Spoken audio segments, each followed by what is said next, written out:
friends, and welcome to The Lobby, GameSpot's weekly hangout every Tuesday at 2 p.m. Pacific, right here on Gamespot.com or on twitch.tv/GameSpot. Or in your podcast application of choice. If you are listening to this in your podcast, you can't see my sweet green shirt, which Peter copied. It's true. You dirty son of a bee. It's my own tint of sweet green. It is a delicious sweet green. As an Irishman, I really appreciate it. Scott Butterworth on the other hand. I didn't get the memo. Yeah, You went I blew it. full monochromatic, Mr. Fred Perry. Yeah, well, you know. You got to do it.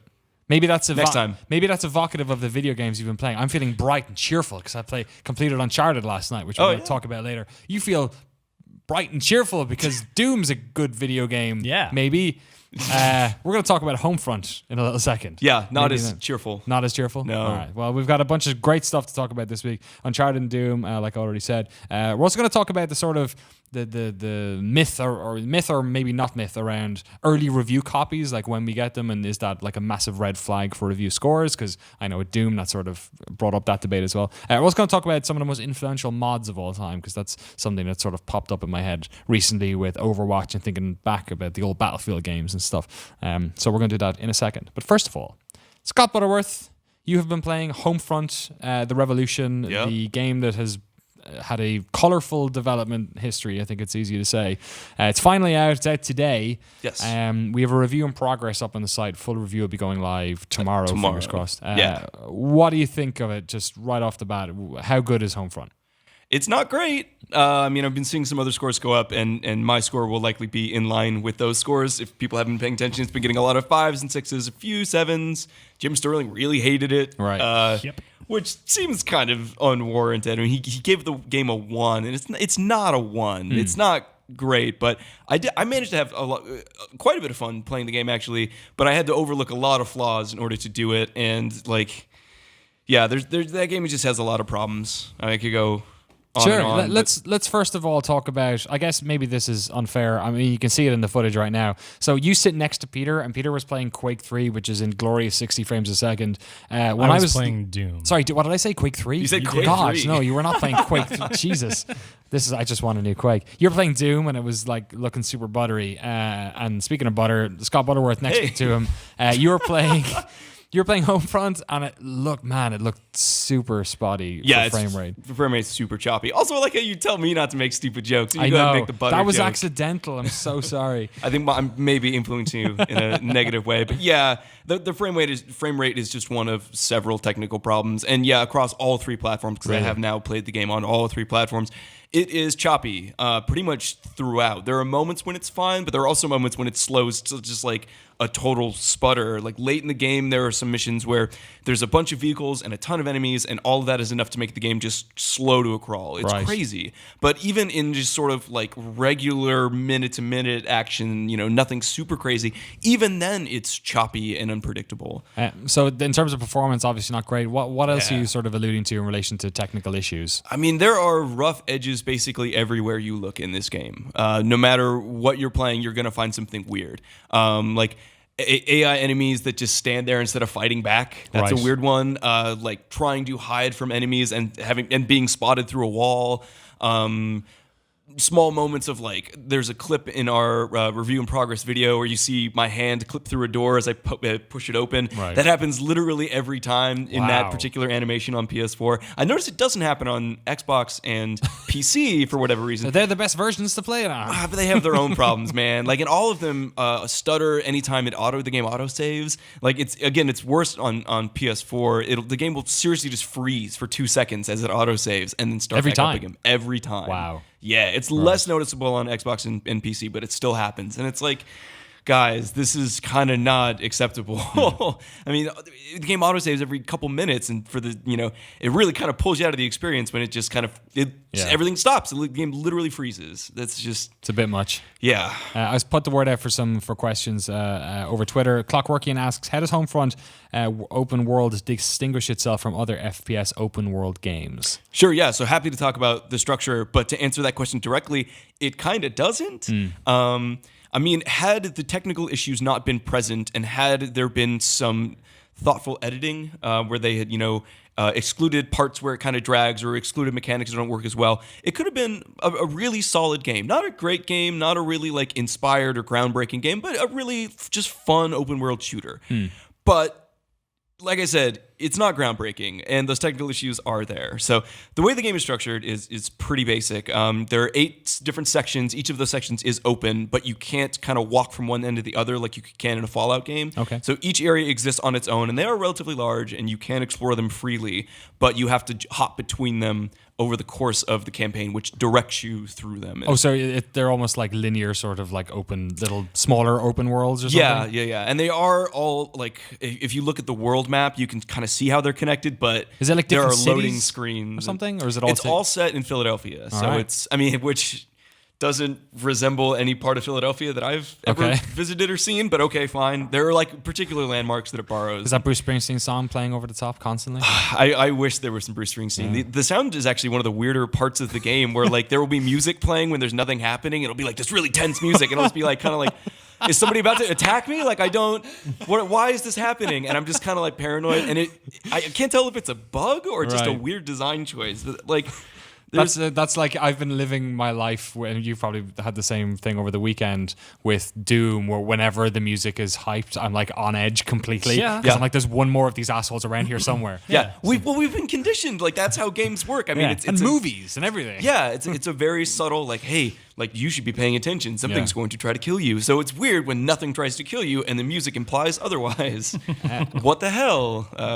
What about the sort of general action? Is there anything that distinguishes it outside of other first-person games? It's solid. It's fine. The shooting mechanics, the stealth doesn't work quite as well. So it's really kind of a shooter stealth game. You can approach it either way, but the stealth is super inconsistent. Like there were times when I was spotted and I didn't understand why, and there were times when I would see someone's awareness meter starting to fail, and I would just sprint in the opposite direction, and that was fine for some reason.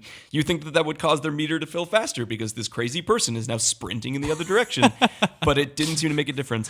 But the shooting is actually pretty fun. It feels a lot like a Far Cry game, which makes sense given that this is a CryEngine game. So, I mean, you have kind of moddable weapons. You can add attachments on the flies, all that kind of stuff. So there's nothing particularly distinctive about it or really memorable about the moment-to-moment shooting.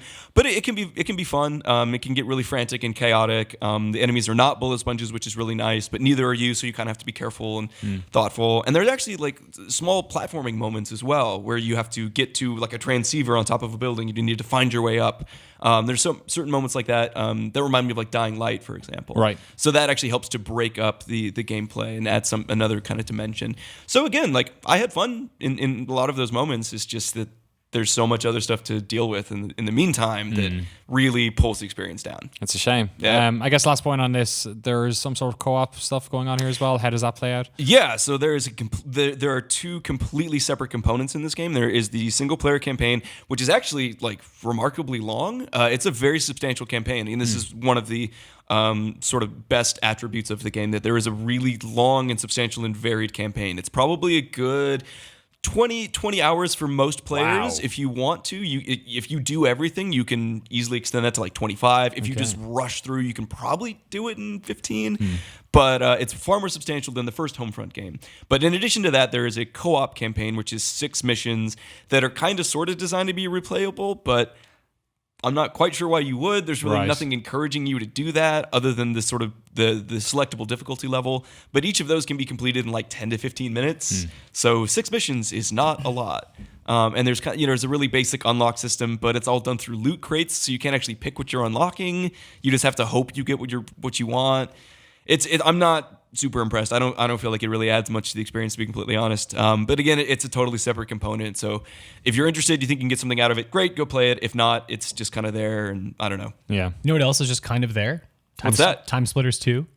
Yeah, that's a real thing. There's an Easter egg in the game, which they've actually announced. Yeah. So this is, I believe public knowledge. But yeah, I actually stumbled onto this without knowing that.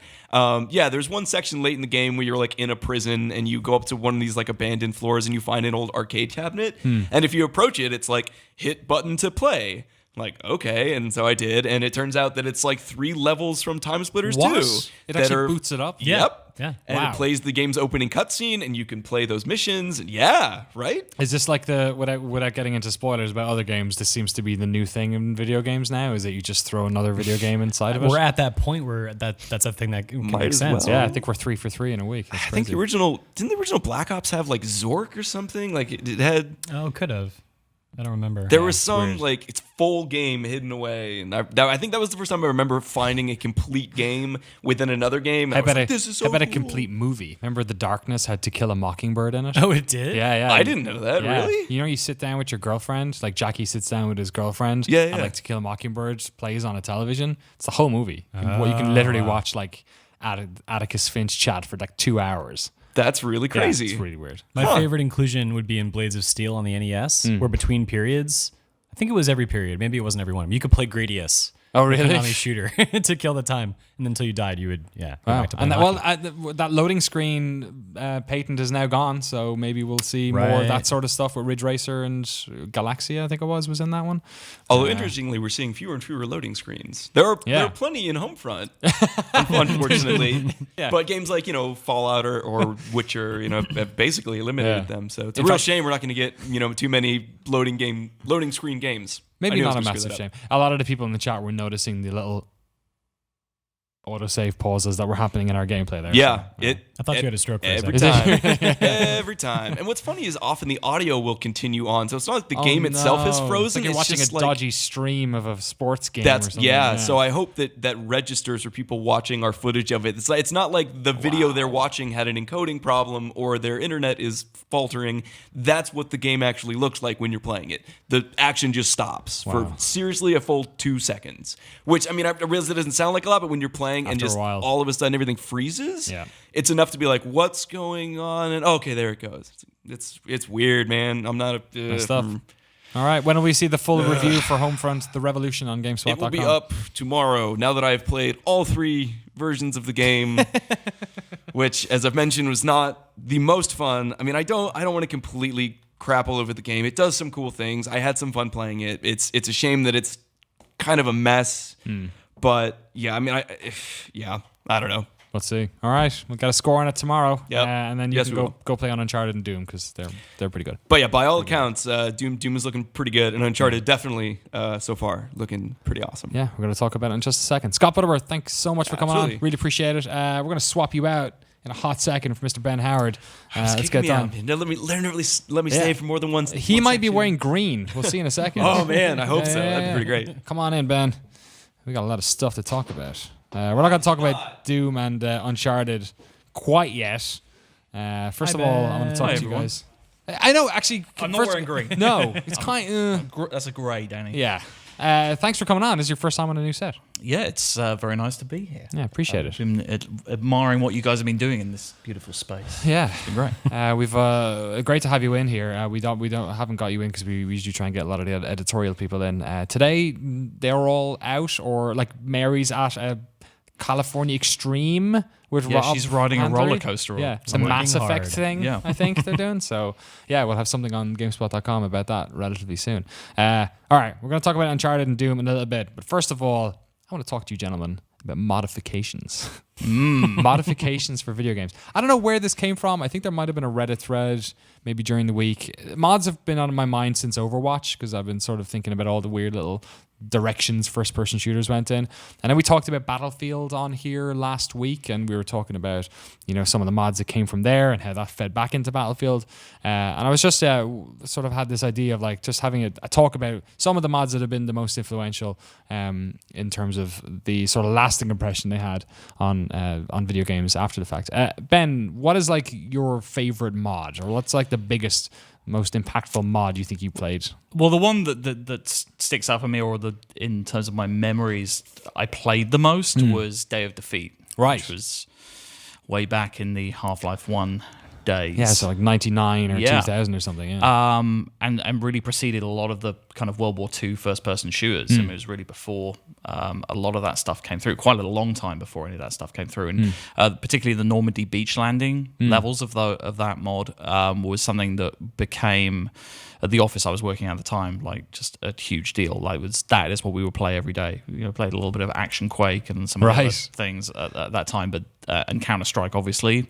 But that mod, Day of Defeat, was the one. So yeah, no, that one for me would be my pick. Yeah, Half-Life was that engine seemed to spawn mod after mod after mod. I mean, we had Team Fortress Classic, which obviously goes back to Quake World Team Fortress before that, but obviously that had a massive sort of that whole class-based online shooter. Every one of them can go back to that, and we're seeing that in Overwatch a lot now.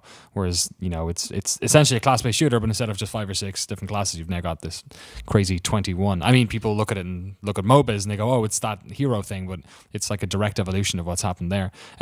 Peter, what are some of the mods that you sort of enjoyed playing growing up? I guess you were mostly a console gamer growing up, so for the most part, yeah. I mean, like I played a bunch of PC games, but the one mod I will never forget is the Randy Savage Skyrim mod. The most impactful mod of them all. Yeah, no, I mean, yeah, so for me, because I still am primarily a console gamer, the way I look at mods is sort of evidence of how great and passionate the gaming community can be.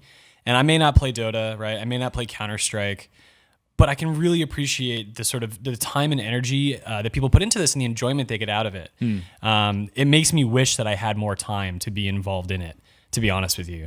So to hear you guys to hear you talk about that with such passion, it's like that's a game that is only possible because of the fans, and here it is sort of coming full circle. Well, it was purely out of people really wanted to play a World War II shooter, right? Yeah. And it was because it was around that time that Saving Private Ryan had come out. Like people really wanted to experience that. Wasn't that map, particularly the Normandy beach landing map on Day of Defeat, was it was an attempt. It was purely like, what can we do to kind of encapsulate what we're loving in the movies at that time? I think Skyrim's a really good pick though, because I think in terms of popularizing mods, I mean, some of the Oblivion mods were pretty awesome, actually, some of the modding that was going on there, but really, Bethesda's foresight to really include and encourage modding the way they've done has completely changed the landscape, right? I mean, not just from stupid mods like the chicken mods and the Macho Man Randy Savage mods, but like level creation, the entire mapping of Morrowind, and, all of this kind of crazy stuff that comes from that absolute passion. I'm going to be very interested to see how Skyrim or how Fallout can do it on console real soon, and because a lot of that stuff involves, anyone who's installed a lot of the Skyrim mods knows how much it chugs your PC. Even if you're running Skyrim now on a very beefy PC, you start stacking those mods in there, it slows that thing down pretty quickly. Yeah. So I don't know. It's going to be interesting to see what they do there. Yeah, it's weird. It's like this strange little incubator for creativity that you don't usually get in games, because games take so long to develop. Like, there are ideas that you don't see the end result of for 2 or 3 years later. But mods allow people to just tweak with the rules a little bit and sort of make interesting. Like you said, Day of Defeat, it wasn't the most polished thing ever when it first came out. And then you look at things like, Desert Combat for Battlefield 1942, which was, again, when it first came out, it was pretty rough around the edges. But then that game ends up inspiring them to go back and basically do Battlefield 2, which was Desert Combat. Yeah, well, it's quite interesting because game designers and game developers, modding is quite antithetical to what they do, right? They have every right to be very protective and proud of their creation and don't necessarily want us as fans messing around with what they created. And that's why I think someone like Todd Howard's incredibly progressive, because he builds an open world sandbox, but he also invites the community to come in and change that sandbox and do the most ridiculous things with it. A lot of game creators, it's not in their nature to do that. They're presenting to you something that they've crafted and created. And so, that sort of shift from, modding used to be sort of the dark side, it was people doing it sort of without the knowledge, and they were, particularly on the PC, they were just taking it into their own hands. For it to actually be encouraged and become part of the game cycle is something pretty unique, I think. It's progressive. One of my favorite modding stories comes from one of my favorite game series, I guess, Unreal Tournament 2003. There was a mod that was made for that where I think it was one of the background files, there was some sort of textures for trucks and cars and stuff, and then the modding community got a hold of it and started building these car games within it, and then some of those people, including I think David Hagewood, were brought into the fold at Epic, and they were like, all right, with these cars, let's make a mode out of it, and that was Unreal Tournament 2004's Onslaught mode. And then he eventually left Epic, started his own company called Psyonix, and then last year we got Rocket League, which is basically the like natural evolution of that, because all these weird football mods came out for, or soccer mods came out for Unreal Tournament sort of in the interim. And that's something that happened over the course of like 15 years. Well, your recent piece on Overwatch, the video Right. you shot down at Blizzard, that those guys talking about how a lot of the map designers and those guys didn't come out of designing necessarily at studios. They came out of developing maps for the Action Quake community and actually out of the modding community. Yeah. You know, that very much 1. grassroots level of designing FPS stuff. Yeah, it's strange how like the sort of seeds that get planted eventually sort of blossom years later. I just thought of something when you guys were talking. So before I miss my opportunity, one of the best games from last year was Super Mario Maker. Right, yeah, Right. But years before Nintendo was doing that, there was a website called smwcentral.net. People have been hacking ROMs for a long time, but this website catered to a really hardcore audience of people who modified Super Mario World, and they created editing engines, multiple versions of them, like over the years, to allow this to happen. And some of the games people made are, in my opinion, maybe better than Super Mario World at certain points. So console gamers actually had that. And you even have people then taking burning EEPROMs, putting them on circuit boards, making cartridges of their favorite Super Mario mods. But then you see Nintendo crazy. follow suit and they release their crazy. thing. Mario Maker Wow. is the perfect example of how far modding has come. The Right, Nintendo, yeah. the most protective company Exactly. of IP Yeah, totally. that you could Yeah. ever imagine, would build a game which is just a modding tool Yeah. for their biggest IP, their biggest license. Yeah. Would have been impossible to think of happening 10 years ago. I think. You know? We can't talk about mods and the impact they've had in the industry without talking about a certain Warcraft 3 mod, though. I mean, like Dota is probably the poster child for what can happen if you mod something and come up with a unique idea and then sort of follow through to its endpoint. And I mean, Dota was like a popular.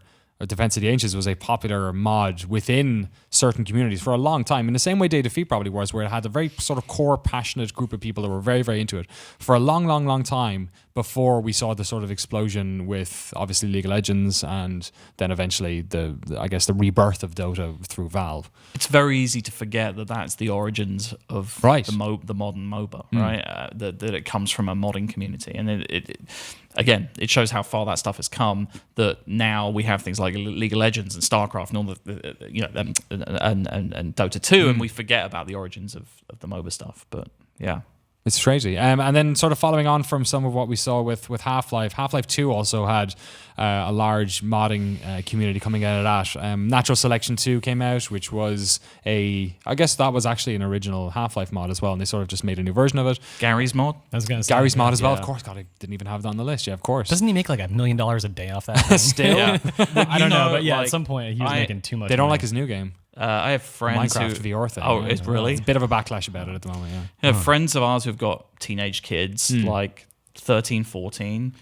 The things they play Minecraft and they play Gary's mod. It's mental. And these are it kids who is- probably never played Half-Life. No, Right, exactly. no, I can tell you absolutely that the kids I spoke to, who I was chatting to about Gary's, because I was just fascinated by the fact that they were playing Gary's mod, and that's all they wanted to talk about. Was they've never played Half-Life 1, they've never played Half-Life 2, and yet Gary's mod is something which is like their most played game. So yeah, it's really strange. Bizarre. Because like some of the biggest, like with Half-Life 1's, all these massive multiplayer online sort of connected world, connective online shooters came out of that. But then with Half-Life 2, what we actually saw was like the walking simulator genre sort of birthed out of it. Like games like Dear Esther and the Stanley Parable, which sort of then birthed their own little sub-genre. or even Portal, essentially, right? Was built on the skeleton of Half-Life 2, right? I mean, Yeah, like Narbacular Drop was a Digipen game, and then they sort of went, okay, can you do that with this engine that we have? I mean, I think they probably wanted Source 2 or whatever, or that version of Source, which is just Source still to this day has pieces of Quake code in it. But like, I think they probably wanted that to be more of a modding tool than it ended up sort of becoming, oddly enough. yeah, I mean they released it was in the wake of Skyrim, and like Portal 2, they really tried to encourage Steam Workshop and stuff like that, and never really caught fire. I remember at that time we were doing the Skyrim mod show on Gamespot over in the UK, and we were, as Steam Workshop was expanding, we're like, well, what else can we roll in? And like Portal 2 felt like the obvious next big thing in terms of modding, but it never Map seems to design really, and, never really seemed to catch fire in the same way. It's weird how It's hard to predict. you Yeah, know? totally is hard to predict. And I couldn't, like, I was even surprised when Counter-Strike came back. And I'm like a huge Counter-Strike fan, but like when Source came out, like even then there was this massive backlash and some people never came off 1.6. But CSGO, I don't know what happened. Like, did they hit a new generation or something? But that just completely took off all over again. So it's really hard to sort of tell, especially with these full conversion mods, and we're seeing less and less of them. Yeah, so I guess having a look at that, and there's loads we haven't talked about. I think about games like, Red Orchestra or like Science and Industry, I remember on Half-Life 1. There's so many of these mods to come out. If we were to say what was the most influential mod that has ever been made, though, if you were to pick Well, I one think of you them. probably have to go with Dawn of the Ancients, right? Just simply Defense. Defense. Yeah, just simply because what it's led to, right? Yeah. I mean, there's nothing there. There's nothing else which completely created a completely new gaming genre, Yeah. particularly one which has taken over an industry, an not just a entire genre. industry, right? Yeah. So Yeah. it's like, yeah. I mean, I see the MOBA industry and competitive gaming now as a result sitting next to what we traditionally cover and think of as games. I mean, I don't think the two audiences really cross over maybe as often as we'd like. Yeah. And there's a lot of money to be made, and a lot of people who have a lot of jobs. Yeah.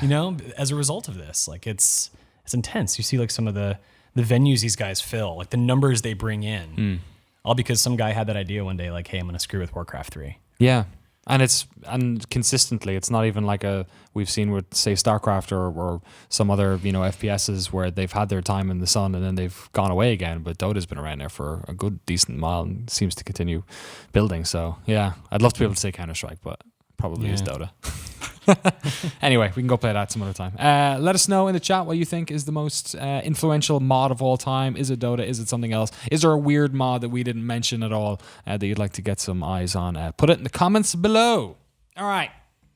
This next section I have ready is how do we talk about this game without getting super, super spoilery? So what I've written down in the running order is Uncharted 4 is a great game, ... discuss. Okay. So I completed it last night.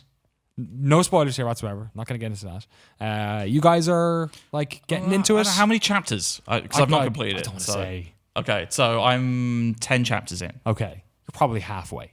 Okay. Yeah, around halfway. I'm 11 chapters in. Okay. You are also probably halfway. Yes.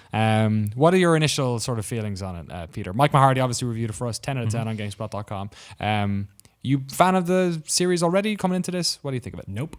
Nope. I played the original Uncharted for about 2 hours and thought, man, this game plays like ass. I'm done. But Did you play 2 or 3? no. Okay. Never got a chance. They're a lot better than one. That's what I've heard. That's what I've heard. But now I kind of want to go back, honestly. If they're anything like Uncharted 4, which for me, what really struck me was the pacing is really, really good. And the sort of different beats that it hits, they really inspire a sense of awe in so many ways. Like whether it is a small interaction between two characters, and that could be either someone reacting in a way you don't usually see, or a character being oddly flawed when you sort of look at them as someone who is supposed to be like the impeccable hero, right? But then it's the incredible landscapes and the vistas and the action moments that sort of appear, not really out of the blue, but in such a way that just feels like, wow, where did this come from? I'm in the middle of it right now. And then I'm swinging from a rope over an ocean with like storms brewing. And it's like, it's a very magical experience. It's not something that I look to as a mechanically challenging or risky game. Right. But that's okay. I don't think every game has to be that. And for what Uncharted does, I can't say I've played a game that does that aspect as well in terms of the pacing and the attention to detail. What do you think, Ben? It's obviously a phenomenal game, and I think what is so special about Uncharted 4, I love the previous Uncharted games. They get a lot better after the first one. The first one, it was an extension of that post Tomb Raider, Indiana Jones, tomb raiding, dungeon delving, pushing buttons on statues and making stuff happen. As it's progressed, they've introduced more of a story to it, but it's still very much been, certainly in 2 and 3, straight up action set pieces. I think the real triumph of 4 is to meld together what they do so well with action, which is, I mean, I think they're the best in the business in terms of straight up action set pieces on in the console generation, combined with real emotional weight. And they do some stuff, not to talk specifically about the story, but there is stuff very early on that's introduced which gives Drake's actions, that gives the characters the tomb raiding, if you want to call it that, the treasure hunting stuff, real weight and real emotional purpose. And that's obviously stuff they've learned from doing the Uncharted games, but also doing, The Last of Us, and like that stuff I think has really shown how much that stuff has bled through. There's obviously, you can easily go, they've introduced some stealth stuff, more stealth stuff from Last of Us, but I think the real thing that they've brought over from those games is the emotional way that those games have. Yeah. And so in between the great action set pieces, there is real drama that you actually care about. And it's the first time in the series, I would say, that there has been real drama that has real consequences and really matters for the characters. And that is what I think contributes to it being such a really great package. Yeah, I totally agree. So the story stuff that they talk about as well is very sort of, like, it's not grandiose, it's not end of the world stuff, it's just simple human problems. And it's ridiculous that a game which involves you murdering hundreds of people has this, like, beautiful little core to it, this like emotional little story happening in the middle of it. And that's what made me, like, for a game, like Peter said, for a game that, like, mechanically isn't like reinventing the wheel by any means, it's a competent shooter. And I actually like the traversal in it. I think it's a bit more simple than something like Tomb Raider, and I actually like it for it. But for a game that has that sort of, doesn't have that moment-to-moment amazing core gameplay, I felt propelled to keep playing it all the time because the story stuff was so good. And I don't know, I think after years of playing games, you kind of get a little bit burnt out on new environments, or maybe they don't hit as hard as it was. But there's something about this game that, it's gorgeous, first of all, but just the design and this way stuff looks, is just, I want to see more of it. It was like I was on holidays and I wanted to go for a walk to enjoy it all. Well, also, I mean, the previous games have always had variety of location. I mean, just in the first 3 hours of playing this game, I think you visited like 4 countries, 3 different environments, and it's amazing what it keeps throwing at you. And it, well, you tell us if it keeps throwing that at you all the way through. But certainly where I'm at, however far into the game, I feel like it's always throwing something new at me. Which obviously great game design should do. It should always, you shouldn't be coasting too long. You should always be introducing new mechanics and new stuff. And I mean, it's they're also masters of getting the most out of current console. This game looks incredible. I mean, it is. I can't believe. I can't think of anything else that looks as good as this, or has looked as good as this on any console generation comparatively. It's like it really is just mind blowing how good this game looks. Looks perfect. I mean, it was funny, we were talking last week about how you can't talk about any good looking video game without somebody mentioning the 3060 thing. This game exists like perfectly in 30 frames a second. It's a cinematic experience, and there was never a moment where I thought, oh, I wish this was like more fluid. It looks unbelievable. Like, we were talking about the PlayStation 4.5 stuff. It's like, this console is all right. Like, if somebody can get this out of the console, then like, we're not doing too bad. Between this and Doom, it's almost like restored my faith in the current generation of consoles. It's detail they throw in, like leaves just dropping from the trees, or dust being thrown up and being caught by the sunlight. Wait till you see the mud. Oh, with the car tracks, it's like, oh my god. Well, I remember the car chase demo from E3. Right, yeah. That set piece.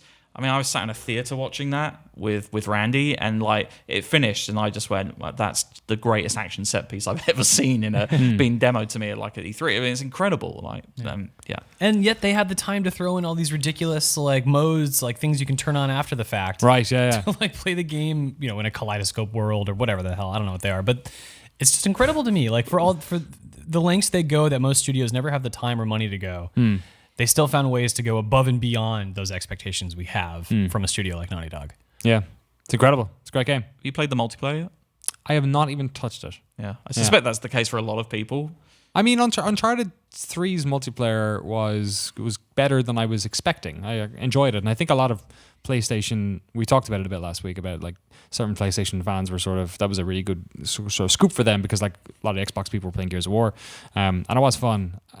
This is a game that was worth the asking price, regardless of if the multiplayer is even there. So I'm sure I'll jump into it at some stage. But kind of like Doom, actually, I'm fine with this as it is. And it's, in terms, I'll replay it. I'll happily replay Uncharted, and I would never play replay a third person action game. But this is totally I'm different. already wanting to go back and replay stuff that I've played up to this point. I mean, it's certainly the best console exclusive I can remember in a very long time. Yeah, in terms of, console wars and what we talk about things making the difference to it being a system seller. Yeah. I mean, this is it, right? If Sony needed to sell more systems, this would do it, but they're already in a pretty good situation.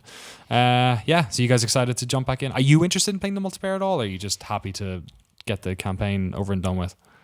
I mean, I may dip in and try it, but there's so many other multiplayer games that I'm more interested in playing right now or about to come out. TikTok, Overwatch. Yeah, right. So, I mean, there are, and I'd like to dig into Doom a little bit and play some of that. I'm actually really enjoying Battleborn still. So, I mean, it's not like there's a shortage of multiplayer stuff to do right now. So, yeah, I think it's going to be a single player experience for me. Yeah, same. Cool. No interest. Yeah. All right, there you go. Uncharted 4. A spoiler-free little chinwag about that one. Mike will be sad he wasn't here for this chinwag. I was going to say. Poor guy. Snooze, you lose. You can read his review and get his thoughts on Uncharted 4 at Gamespot.com. It got a 10 out of 10, and I think all three of us at the table would agree that is very, very, it was very, very worth it.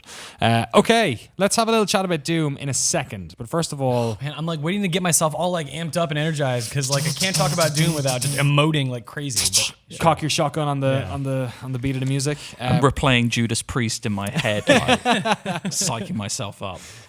Before we talk about Doom specifically, last week, we got copies of Doom like barely before. I guess we didn't even get them before it came out. It came out on release day. I mean, we actually got our copies on release day, right? We got it a few hours early because Australia technically got it on release day, which is in the past. The past? Future? Depends which way you're looking at it, I guess. But it sort of churned up this whole discussion again about, red flags start to get waved whenever a game comes out and a big publisher decides to hold back review copies. There's a bunch of people tweeting about it over the weekend. We were having a big chat about it. Kevin Van Orde was tweeting about it, saying that like in his professional experience, there was never really any correlation between it. Peter, what do you think? You've been reviewing games for a long, long time. You've had early access to games.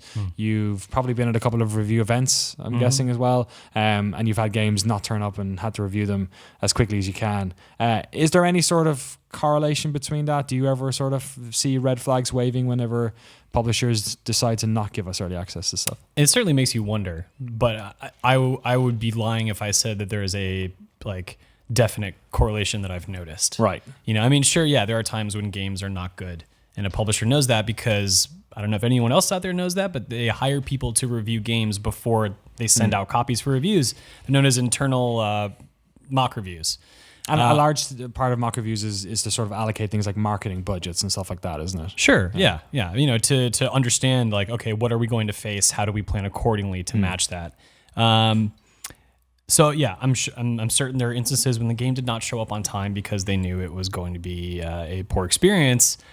I think they just I was going to make a Friday the 13th joke. I really don't know why we didn't get Doom before the release day. But I'm not that bothered. Like as someone whose job it is to review the game, yeah, it's like a pain in my butt. But I don't really care because Doom ended up being really, really good.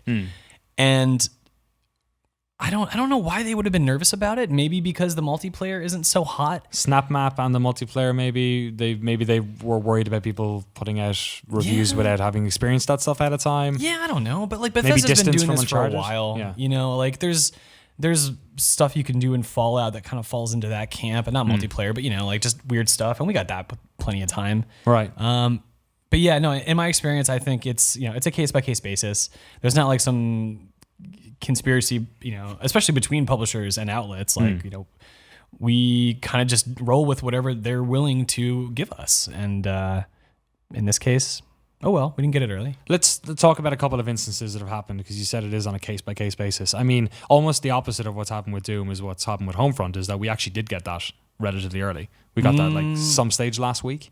Yeah, we got a Wednesday, right, I believe. Yeah. Which could have been a game that could have held off. I mean, the reviews aren't super hot at the moment. Right, and that window of time is pretty typical for a lot of games. Even some really big games, which, kind of sucks. But yeah, I mean, who knows why they didn't hold that back, right? I mean, you wonder if they want people to buy the game on launch day to not be scared off by poor reviews. Then they might hold it back. And I think that's why some people think that's the case. But it's evidence of the fact that that's maybe not the case all the time when we see a game like Homefront ship out. I think a lot of the reason people have that expectation is because of what happens with film criticism and film releases. Right. So quite often with film releases, and this is much more due to quality. If the quality and they are anticipating bad reviews, they will not screen it to the press. Now, normally national press screenings for movies happen, the Monday or the Tuesday before the Friday release date. Okay. So enough time for that week's national newspapers and stuff to circulate out. Quite often, if a movie skips that press schedule, then the critics will have to go see it on Friday means morning with the public. Right. So they miss, and that's because for film, the Friday and Saturday or the opening weekend box office is the most critical period. If you can protect at least your Friday and Saturday night, then which is obviously not the case with games, which have a much bigger, obviously the first few weeks of release are very important. But for film studios, it's much more about protecting that Friday night, Saturday night box office. And so if they're worried that a film's going to receive negative criticism, they'll often not show it to the press so that they can at least get a good Friday night, maybe even a Saturday night before the bad word starts to spread around it. But as Pete says, I mean, it's really not the case. I mean, we see so many different examples from, a few years ago, Ubisoft with Unity, where the review embargo was 6 hours after the game had actually been released. And obviously that game had some technical issues. To examples like Doom, where again, I have no idea why. Yeah. I think I don't even know if they said to us it was due to the online components, but obviously, that is an element. And when you do get games that have a large online component to them, that is often the case where they'll want to try them in the wild, which is obviously how we review games anyway. We won't put a game out that has a large online component until we've tested it in public environment anyway. So Yeah, it seems like it can happen, not as often as the film world, but it can happen. But it almost seems like the inverse of it happens as often, in that we just get late copies. It's or we get early it's not copies as the games easy as aren't you good. can say, Yeah. no early reviews. Oh, the game's terrible. Yeah. It doesn't work like that. Like a lot of people, did not like the new Star Fox. Right. That yeah, game yeah. showed up weeks ahead of time. Yeah. What about Uncharted? Was the embargo for that? I think we had just about over a week with the game, maybe a little bit less. Yeah. Yeah. It's funny how it works out. I wondered with Doom as well, was it something to do with the fact that they were releasing on a Friday, which is typical for the European market, but obviously not the case over here. Well, North they can send us America. digital codes, right? So we're not necessarily dealing with like market distribution in Well, a I physical was sense. thinking maybe they needed some like distance from Uncharted or something because they were landing in a sort of a weird midweek situation. I see or- what you mean. I see what you mean. yeah, that's Who knows? that's possible. It could have been totally logistical too, Yeah. and we would just never know. Yeah. Maybe they just couldn't get them out on time. It's weird how this stuff works. Anyway, thanks for chatting about it. Because Yeah, it is an see you interesting later. thing. And especially like before I was sort of involved in the press, I always I think people wonder about this stuff a lot of the time, and they wonder, what gears are sort of working in the background. And the reality, I think, when you come in and see it, is that actually there are so many gears working that it's not like there is some sort of, like quid pro quo thing happening. It's just that sometimes people work within the limits and sometimes things fall out of the norm, and there's not necessarily any like correlation between the two of them. Half the time, even the person I'm talking to about the game doesn't have any power or idea when they are getting the code. Right, yeah. And I that was presume they're telling definitely me the the case in the truth, UK as well, actually, when we were getting games which were coming from definitely external was, yeah. people, Yeah. like third-party PR companies. Same stuff. All right, thank you both so much. Now let's talk about Doom. Lovely Doom. Doom is actually, I have no right to say this. You you are in the process of reviewing the game. There's a review in progress up on GameSpot. The review will be out later today. Later today, We okay. are putting the finishing touches on all the components that comprise a GameSpot Can review. you tell us the score right now? Would you fire me? No, I think you could probably tell where you're landing on it. You like it. Yeah, I'm very positive on the game. Okay. Yeah. No. Hooray! I didn't know how I felt about Doom going into it. The E3 presentation that focused so much on glory kills, to me, was a huge red flag. And so going into this review, that was sort of the biggest question I needed answered. And almost immediately, I realized that, like, no, these are fine. And everything around it is way more awesome than I expected. Because I thought maybe the focus was in the wrong place, right? Yeah. But it's not. And Doom is just a crazy, over the top, just overwhelming experience. Like it's nuts. Everything's on fire. Everything is screaming. Everything is exploding. There's blood everywhere. And that sounds like maybe a really cheap way to make a game exciting, but like the way that it's paced and delivered to you is just so well, and with such an attitude, an unapologetic attitude about what it is and where it comes from. Yeah. And I was just super happy to realize that I remember playing Doom as a kid. I feel the same way today I did back then. Isn't that bizarre? And you're not the only person that said that. I completely agree. I know Brad at Giant Bomb had the same feelings. Ben, same for you as well? Yeah, I mean, for me, its excess is beautiful. Like everything Pete says to the metal guitar sound. I mean, we've said this a lot, but it's the most metal game that's ever been made. It really makes you want to is. raise devil horns and just kind of bang your head to really it. is.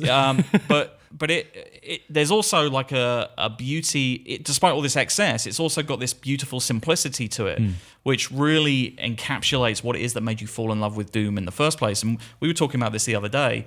You know, Doom 3. I like Doom 3 a great deal, but it never felt like Doom to me. Yeah, it felt almost like a survival horror game. Right, yeah. This perfectly translates what it was, or what my memories and feelings are from playing those many, many hours of Doom and Doom 2 to the 21st century. Yeah. You know, it totally captures, and it's almost reductive, I think, to say old school or old-fashioned, because I think that would imply it's some kind of retro experience, and it doesn't feel like a retro experience. It does encapsulate those feelings you have from playing classic Doom, but it doesn't do it in a way that feels nostalgic or retro. It does it in a very sort of modern package. Yeah, it looks great. It sounds incredible, and it has a lot of things peppered into it, little systems, right, that are like modern touches, things that we find in modern games that weren't present in Doom, that I think make it an experience that we can not just refer to as retro. Like it feels modern, but it delivers that same thing that made that experience back then so great, which really kicked off a genre. You know, I mean, shooters weren't really that big of a thing before Doom. Yeah, I mean, we talk about Wolfenstein as obviously one of the first ones. Yeah, Not the but first, yeah, but Doom was the one that like really just went, oh. That caught on. Yeah, people like, Yeah. stood up and listened.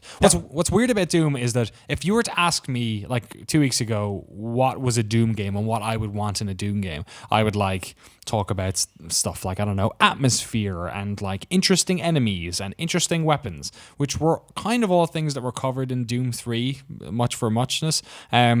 But the weird thing about this Doom is that I was playing this and I was realizing the things about the original games that I actually did like that were in this that I'd totally forgotten about. Things like the effect of wandering around and being lost and looking at that weird map and trying to find where the secrets are, which is like how they made that fun in a 2016 game is like beyond me. And like even looking for yellow keys and red keys, and I mean that became a joke about bad level design for years and years about how to artificially and they put it out there and they do it, but they do it in a way it never feels boring to me. The only stuff that didn't work for me is there's obviously one of the big things they introduce here is verticality. I mean, there's a lot of mantling and jumping up ledges, and there are some sections which sort of resort to pseudo platforming stuff where you have to sort of negotiate your way up a little maze of shelves. And that stuff doesn't quite work. I mean, I think the mantling's super fun when you're doing it in combat because the verticality in combat is great because you've got demons coming from above and below you in some cases.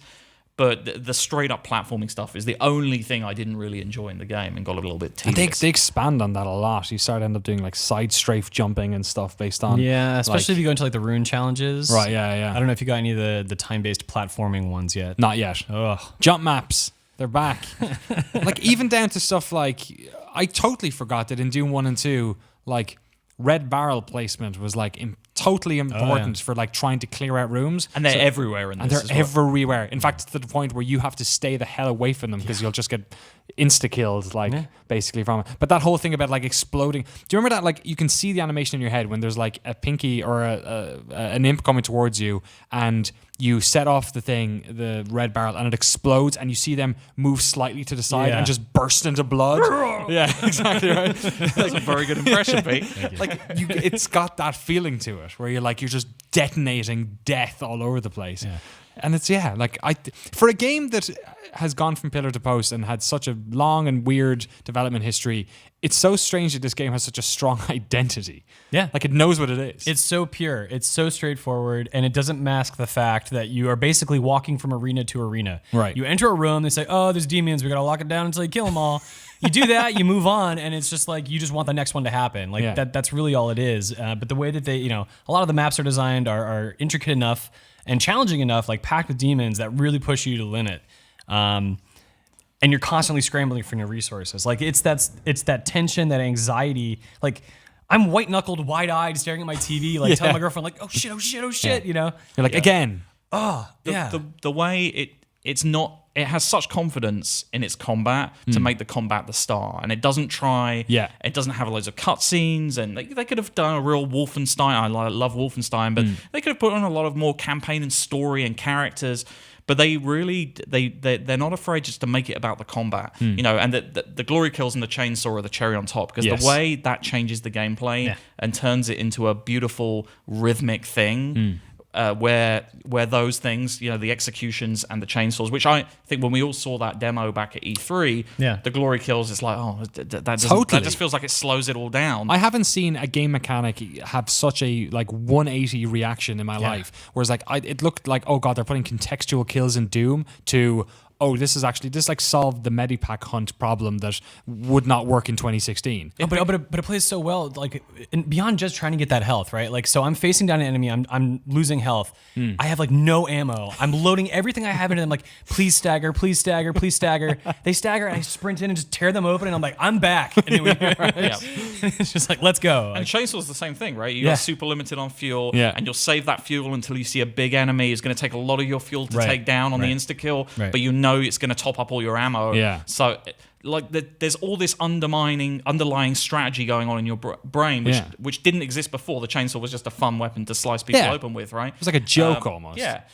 So all of those things they've made actually meaningful and part of what you're doing. Again, it's sort of, making it all about the combat, and that it takes it back to that feeling. You're alone. There is little bits of story elements there if you want to find them, and there are also some additional secret stuff which unlocks, like an appendices kind of thing. Yeah, which I actually quite like. I think those are written. There's good stuff in there, right? Well. I mean, but you don't need to look at it, right? The way it tells its story, though, is really quite well. The fact that you break out of a stone sarcophagus, and then your bloody Doom armor, a bloody is pentagram on the ground, and the hell talks about you as the Doom Slayer. It's the idea of deifying this ridiculous character who didn't really even have a name in the original games. Yeah. Let's talk about, I guess, some of the other maybe shortcomings it might have. Have you dabbled with some of the other modes actually, like the multiplayer stuff, snap map? And before we get to that, I mean, I will say the campaign delivers so many great things, but it does lack a lot of variety. Right. Because it's Doom. You go to hell. Yeah. Sorry, I blew it. You go to hell and you go to Mars and you go back and forth to hell to Mars to hell to Mars to hell to Mars, and that gets pretty rote. Right. That bothered me. But the game does find its footing again later on in the campaign, so that was fine. It resolved itself. The multiplayer stuff is very, very basic. It captures sort of part of the combat that makes Doom so special, but it doesn't give you the odds, the sort of the crushing, looming odds that you face when you enter an arena in the campaign. I feel like I'm playing Halo. Right, yeah. Just with a little bit of satanic dressing from time to time. Yeah, it feels like a game you've played already. Yeah. It's fine. Yeah. But it's not the sort of thing where I'm going to talk about it with anyone. I'm not going to bring that up. That's not the topic of discussion. What about the snap map stuff? They actually, so I think that's pretty cool. The tutorials are pretty straightforward. They teach you how to do everything. Within a matter of minutes, I was able to just move stuff around, place it, take it out, put it back in, undo things. There's a lot of room there to be creative. They let you do things like, tailor the text that appears on screen in different parts of the environment and different parts of a mission. You can use logic in interesting ways to have different objects activate things. And some of the stuff that the community's done is pretty good for a game that's only been out a handful of days. It seems to me the thing that the community will really run with down the road. And for a game that has at its core the ability to deliver something that the campaign does, I'm hoping the community can also build upon that. Yeah. Right? I mean, talk about mods, Doom can have those within the game, and I cannot wait to see how you those already pan saw out. some pretty dumb stuff when you there's dumb the big stuff. piano. Yeah, there's a music room. There was a Was there one with a drum sequencer or something? Yeah, that was it had a cowbell in the corner. I mean, you can never really tell how much that stuff's been made by id ahead of time. Sure. Right. I guess, but you'd hope so. And I imagine, I'm not sure if I asked Marty this when he was in 2 weeks ago, but I imagine you could do some sort of cross-platform stuff because SnapMap is just a tool, right? So if somebody made something on PlayStation 4, what's to that is stop an them from interesting- being Didn't on they talk about that PC? during E3? Can you do it across platform? Probably. Thought, Right? maybe I'm mixing it up with. So Fallout. there's basically one Snapchat. I mean, when you Hopefully. log into Snapchat, it does close the game and reboot into Snapchat. Yeah, it right? does for So it's a multiplayer as well. standalone- Snap map. Snap. Oh yeah, Did I say Snapchat. Oh my god. Yeah, they've included Snapchat in Doom. Here's the Funky Town level I played as well. Yeah, Funky Town's playing on this disco. So yeah, great. That's the right level. It's the right level of dumb right there. Yeah, it's. I guess we'll.